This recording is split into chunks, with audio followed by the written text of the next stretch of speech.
Assalamualaikum warahmatullahi wabarakatuh.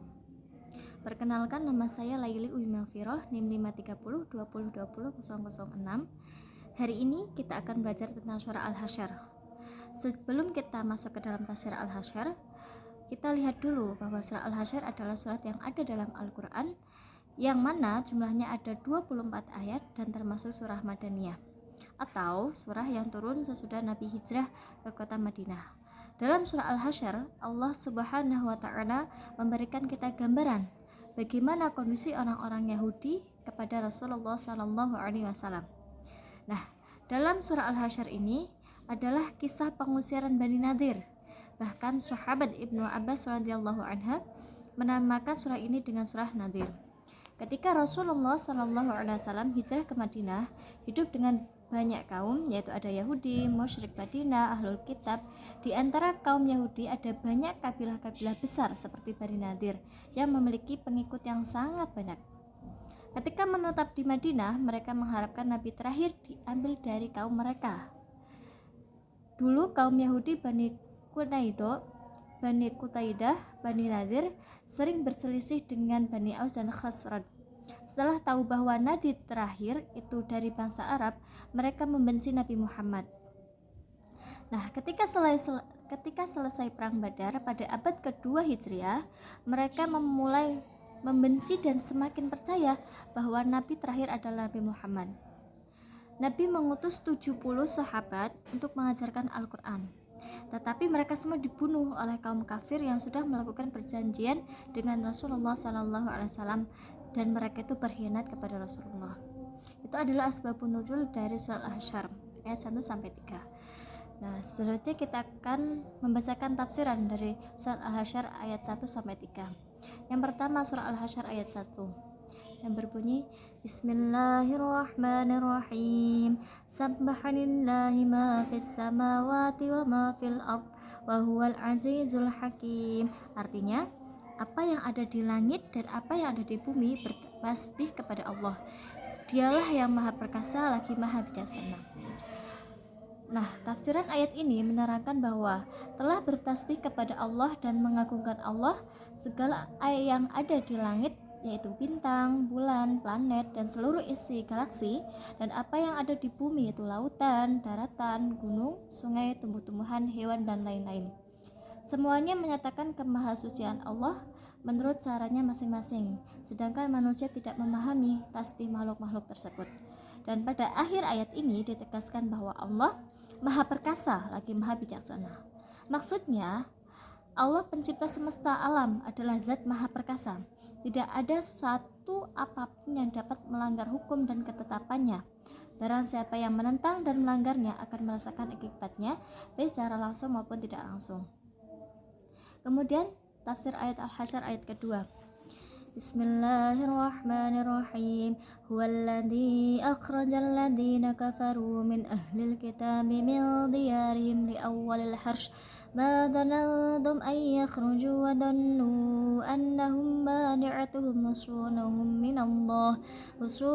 minallahi fa'atahumullahu min haitsu lam tasibu wa qadhafa fi qulubihim ru'ba yakhribuna buyutahum bi aydihim wa aydil mu'minin fa'tabiru ya ulil absar.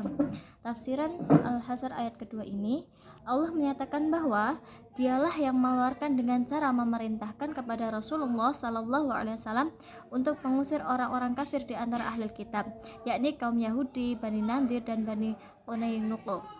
Dua kabilah Yahudi dari kampung halamannya di Madinah yang sudah menetap di sana sejak sebelum kelahiran Nabi, seperti di asbabun nuzul yang tadi. Peristiwa ini terjadi pada saat pengusiran yang pertama yang dilakukan Rasulullah terhadap Bani Qurainuqa setelah perang Badar. Pengusiran kedua adalah pengusiran terhadap Bani Nadir dan Bani Quraizah setelah perang Ahzab. Pengusiran ketiga dilakukan oleh Umar bin Khattab terhadap semua kaum Yahudi di Madinah karena pelanggaran mereka terhadap kesepakatan damai. Kamu tidak menyangka bahwa mereka akan keluar dari Madinah dengan mudah karena sistem pertahanan mereka kuat dan memiliki SDM yang berkualitas. Mereka yakin bahwa Muhammad dan para pengikutnya tidak akan pernah sanggup mengeluarkan mereka dari Madinah. Dan mereka pun yakin bahwa benteng-benteng yang mereka bangun dengan kuat dan strategis akan dapat mempertahankan mereka dari hukum Allah yang dilancarkan kaum muslimin kepada mereka. Pada waktu yang sama, rencana Bani Nadir dan Bani Quraiza untuk membunuh Rasulullah SAW terbongkar dari arah yang tidak mereka sangka-sangka, karena mereka tidak mengira Rasulullah SAW akan bertindak cepat mengepung benteng mereka. Dan Allah menanamkan rasa takut ke dalam hati mereka ketika Rasulullah SAW memberitahukan bahwa mereka akan diminta keluar dari Madinah, sehingga mereka dengan inisiatif sendiri memusnahkan rumah-rumah mereka dengan peralatan dan tangannya sendiri agar rumah-rumah itu tidak bisa digunakan oleh kaum muslimin. Dan rumah-rumah mereka pun dihancurkan oleh tangan orang-orang mukmin yang bertugas dalam operasi pembersihan ini. Maka ambillah pelajaran berharga dari peristiwa pengusiran kaum Yahudi di Madinah itu, wahai orang-orang yang beriman yang mempunyai pandangan yang luas bahwa kehebatan benteng pertahanan musuh-musuh Allah dan kerjasama mereka yang kuat bukan penghalang untuk bisa dikalahkan, sehingga mereka merasakan kehinaan tersebut dari Madinah. Kemudian tafsir ayat yang ketiga yaitu walaula kataballahu alaihimul jalaa la'addahum fid dunya walahum fil akhirati adzabun nar. Nah, dalam ayat ini diterangkan bahwa sekiranya tidak karena Allah telah menetapkan pengusiran terhadap mereka, Dia pasti menghazab mereka di dunia. Di akhirat mereka akan mendapat azab. Tafsir ringkasnya, pengusiran Yahudi itu bisa terjadi karena dua hal: kepemimpinan Rasulullah SAW yang tegas dan keridhaan Allah terhadap kaum muslim. Dan sekiranya tidak karena persetujuan Allah yang telah menetapkan kaum sebab akibat yang menjadi dasar pengusiran mereka, kabilah-kabilah Yahudi dari Madinah, pasti Allah tetap mengazab mereka dengan cara lain di dalam kehidupan dunia sebagai balasan atas pengkhianatan mereka, dan di akhir mereka tetap akan mendapat azab neraka yang pedih selama-lamanya. Hikmah pelajaran bagi orang yang berakal, semua yang ada di dunia ini tidak ada yang tidak mungkin.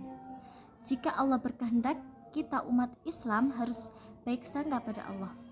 Jangan pernah takut dengan orang barat dan jangan pernah takut dengan musuh-musuh Islam. Sejatinya kita mengharap kekuatan pada Allah, pasti Allah akan mengasihinya. Sekian dari saya. Wassalamualaikum warahmatullahi wabarakatuh.